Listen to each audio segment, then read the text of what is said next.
Whaatala whātu se whapoponga fo ile nei o tala mai Ausetalia lau Radio Samoa. Wa mōrea nei le whasi o tangata pa iwalea le leo lea sa ia whaongale teisa i se tina matua i New South Wales le tina o Clare nao le nei wasu lima tausanga. Sa wha malolo le tu maule li leo Christian White au whaiel suenga au lea lawa manino mai Malaysi morianga le mata upuna tura i mai i se nursing home i Kuma i le masino mea le tausanga nei lava.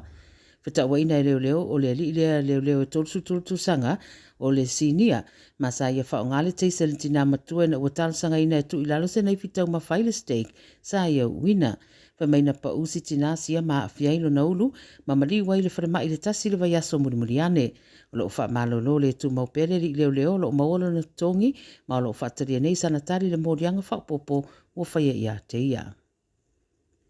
Wa maua sa tino maniwa sa tina mai se matawhanga i New South Wales se lawa e peona whaamania mai e leo le so, le matawhanga aladala, whai mai e fitu sultolu tau sanga le matua, na maua le te le tito leono le tau ana le la. Whai mai o leo no lato ave se mai le tina mai le sami, a le matawhanga le to o telefo i lato te inuaina, pe ama le lua se lau tolu su kilomita mai le tu i sauti o sini. O lo whai nei le su e ngā leo ma o sauni e fo i masaripoti e tu inatu le coroner. E tolu sana wafere whaasaranga tupe o whenga nei ma le Telstra no le whaare tonu i turanga tolu puipuinga o wha maumaunga wha lilo ma fo mai nisi o turanga Samoa ilua ina le lua tausanga taluai ilana au nanga. Wha mai le 9 News o le Australian Communication and Media Authority le ACMA na o lato whainua le whaasaranga le company le so ma le whaamataranga ua le mawhai le company whai telefoni na tu ina mai ni wha maumaunga sa o le whai tau wafe o ana paanga i le resitala wao mo telefoni po le National Registry. O whai atu lea whaasalanga e se mai reisi po i whaasalanga e 2.5 miliona e le 2.8 le ana matua i mua ilo ai le ACMA le toi titi valu se lau 5 wafe o taimina le ima whai euna au sia le company telefoni su enga e whaatu mawina ai le Integrated Public Number Database. O mai Apollo misi le Telstra o le asiri atu lana au onanga i le anga i atu le numanai.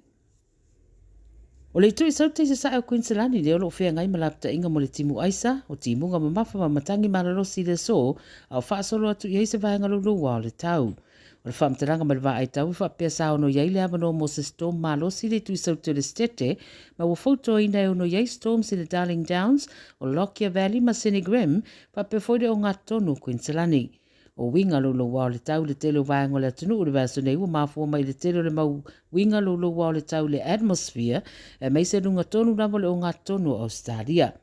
Lo iai fo lapta inga isi vaenga o Ausetalia le turanga bevela, heat wave, ma lo iai pere lapta inga se iau lia las faraido le vaso nei. E ma mawhati munga wha mawina i le stete, fitus pabalu mililita, na wha mawina i ti munga le pōna pō. Fautua ina tangata e au la mono wha e tete, mo le saunga le mū.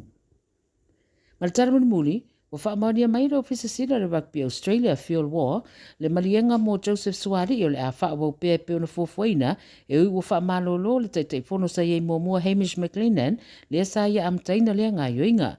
O le malienga whaakonkarate le ri o Suari e rua suto sanga le matua, sa upuia fo ia nisi le urua i teimina whaero ai, ono le manatu wa tele le tupe, o le a whaaru si tangata taalo i tō tasi. Pei taiwhai mai woa le Sydney Morning Herald, e le aisana fuafuanga e wha lea o ngāre madienga le nei, ina waturi ese McLennan, ma lo tū mau pia fo i le mana na o ia Suari i, ni e te tau o nā ngā iane i a NOV mo le tausanga fou.